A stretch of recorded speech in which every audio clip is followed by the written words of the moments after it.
소파 아래를 확인합니다. 없네요. 찬장을 열어봐요. 여기도 아니네. 바닥에 누워서 침대 밑을 살짝 엿봐요. 없네요.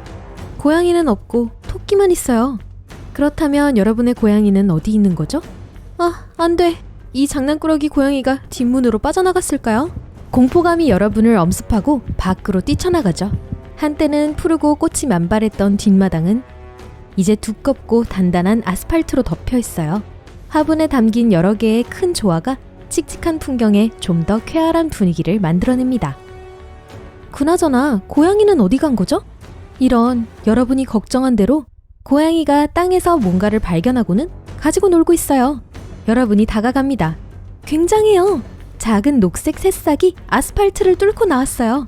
하지만 그건 여러분의 고양이는 엄청난 위험에 처했다는 걸 의미하죠.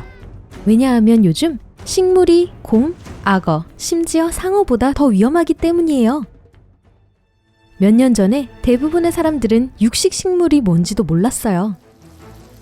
그러나 전문가에게 질문했더라면 그들은 신나게 여러분을 정보의 바다에 잠기게 했을 거예요. 식충식물은 원래 주로 곤충, 개구리, 드물게 쥐와 같은 작은 생물체를 먹었어요. 바꿔 말하면 최근까지죠. 하지만 제가 너무 앞서 나가는 것 같네요. 옛날에는 지구에는 약 700종의 육식식물이 있었어요. 남극 대륙을 제외한 모든 곳에서 자랐어요. 펭귄을 제외하곤 남극 대륙을 좋아하는 건 아무도 없으니까요. 재난이 일어나기 전 사람들은 계속해서 새로운 육식식물종을 발견했어요. 어떤 것들은 육식성이 돼가는 과정에 있었죠. 이것들은 잎이 왁스로 코팅되어 있어요. 벌레가 잎에 앉으면 바로 식물의 물이 가득 찬 항아리 속으로 미끄러졌죠. 몇몇 육식식물은 벌레들을 단지 먹으려고 꼬신 게 아니었어요. 식물의 꽃가루를 퍼뜨리기 위해 일부 나는 생물들이 필요하거든요. 그래서 육식하는 식물들이 아직도 형형색색의 꽃을 피우는 이유 중 하나랍니다.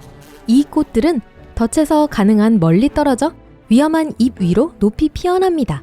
이렇게 하면 꽃가루 매개자들은 식물의 번식을 도와주기 전에 먹히지 않게 되죠. 원래 식물들은 햇빛을 쬐면서 대부분의 음식을 얻어요. 하지만 충분치 않았어요. 또한 뿌리로 빨아들이는 영양분이 필요했습니다. 하지만 육식식물은 영양분이 부족한 토양에서 살았어요. 그래서 먹이를 잡기 시작한 거예요. 그런 고단백질 먹이는 식물이 생존하고 더 빨리 자라게 도와줍니다.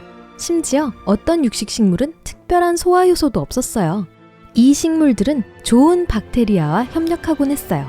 그리고 이 박테리아가 먹이를 손봐주는 동안 식물은 물리적 덫을 더 강화하는 데 집중했죠. 우린 그때 곧 인생이 몰라보게 바뀔 거라는 걸, 이 행성의 식물에 대한 가능한 모든 정보가 다 필요로 할 거라는 걸 전혀 모르고 있었습니다.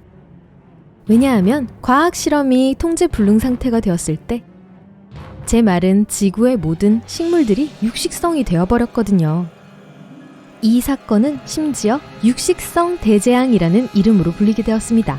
천천히 그러나 확실하게 풀, 나무, 덤불이 변하기 시작했어요. 모두 다 커진 건 아니지만 몇몇 식물들은 커졌죠. 게다가 각각의 식물종들은 먹이를 잡기 위한 자신만의 방법을 선택했어요. 여러분은 천진난만하게 보이는 새싹을 갖고 놀고 있는 고양이가 있는 곳으로 조심스럽게 다가갑니다. 비록 그 식물이 여전히 약하고 여러분의 반려묘를 해치지 않을 거란 걸 알지만 보기만 해도 소름이 끼치죠. 이게 어떤 종류의 식물인지 알아내야 해요. 녹색의 육식식물들은 먹이를 잡기 위해 다양한 방법을 사용해요. 구덩이 모양의 덫과 딱하고 닫히는 덫, 끈적한 덫, 파리잡이 끈끈이 덫, 그리고 많은 다른 것들이 있죠. 그래도 이 식물 모두 변화된 잎을 갖고 있어요. 여러분이 현재 보고 있는 식물은 먹이를 얻기 위해 끈적한 촉수를 이용해요. 이 촉수들이 움직이지 않을 때 햇빛이 거기에 반짝이면서 곤충들을 끌어당깁니다. 하지만 이 식물은 움직이는 촉수의 거만한 주인입니다. 그리고 바로 지금 고양이의 꼬리를 감싸고 있는 게 보여요. 여러분은 이제는 항상 뒷주머니에 넣고 다니는 장갑을 꺼내 껴요. 급하면 급한 대로 해야 하니까요. 그리고 놀라울 정도로 강한 촉수를 부드럽고 조심스럽게 풉니다. 이 식물엔 독이 있는 것 같진 않지만 그건 모르는 일이에요. 여러분은 이게 쥐덕 같은 게 아닌 것에 안심했어요. 그것은 상징적인 육식식물인 파리 지옥풀을 닮았죠. 이 풀의 잎은 반으로 갈라져 있어요. 끝에는 밀봉이 되도록 뾰족하게 되어 있어요. 곤충이나 요즘은 동물이 이 톱니 모양의 잎사귀 사이로 들어가면 딱 하고 다치죠. 이 모든 과정은 1초도 안 걸려요. 이건 가장 위험한 종류의 육식식물이에요. 딱 다치는 식물의 잎은 짧고 뻣뻣한 털로 덮여 있어요. 이것은 센서티브 또는 트리거 헤어라고 불려요. 만약에 뭔가 또는 누군가가 이것을 건들면 덫이 작동하죠. 식물은 소화액을 생산해내요. 여러분 위에 있는 것과 비슷한 것을 말이죠. 5에서 12일이면 먹잇감은 녹아서 거의 없어질 거예요. 덫은 다시 열리고 드문드문한 잔해들은 비에 떠내려가죠. 요즘 사람들은 물속에서도 안전할 수가 없어요. 이제 모든 해초들, 풀잎 하나하나가 여러분 손가락을 먹고 싶어서 난리죠. 우리의 삶은 많은 면에서 극적으로 변했죠. 숲을 통과해야 하는 새로운 도로와 고속도로 건설은 훨씬 더 많은 준비, 안전조치, 그리고 더 발전된 도구가 필요하죠. 긍정적인 면은 이 행성에 어느 때보다 더 많은 산소가 생겼다는 거예요. 사람들은 새로운 현실에 맞게 생활 방식을 조절했어요. 우린 더 이상 공원에서 조깅, 야외에서 수영하기, 다른 야외 활동을 즐기지 않아요. 체육관, 수영장, 그리고 테이크아웃 식당은 선풍적인 인기를 끌고 있어요. 육식성 대재앙은 사람들의 식단에도 변화를 주었어요. 좋은 채소를 기르는 건 요즘 쉬운 일이 아니에요. 감자, 당근, 브로콜리, 그 밖에 무엇이든 귀한 별미가 되었죠. 사람들은 더 이상 걷지 않아요. 여러분은 점심거리로 잡아먹기에 충분히 맛있어 보이기 때문에 가는 길에 어떤 나무나 관목이 여러분을 공격할지 절대 알 수가 없으니까요. 그래서 자동차에 대한 수요가 계속 증가하고 있어요. 모든 꽃가게는 폐업했죠. 아름다운 꽃꽂이는 손님을 잡아먹는 고약한 버릇이 있었어요.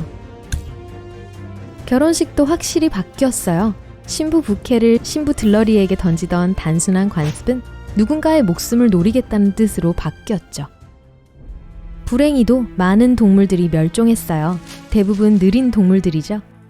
이 재난에서 살아남은 동물들은 육식식물과 함께 살기 위해 진화하거나 안전한 지역으로 도망가고 있어요. 야생에서 살던 많은 동물들은 이제 마을과 도시 가까이로 이동하고 있어요. 그런데 정착하기에 가장 안전하고 가장 인기가 많은 곳은 사막이에요.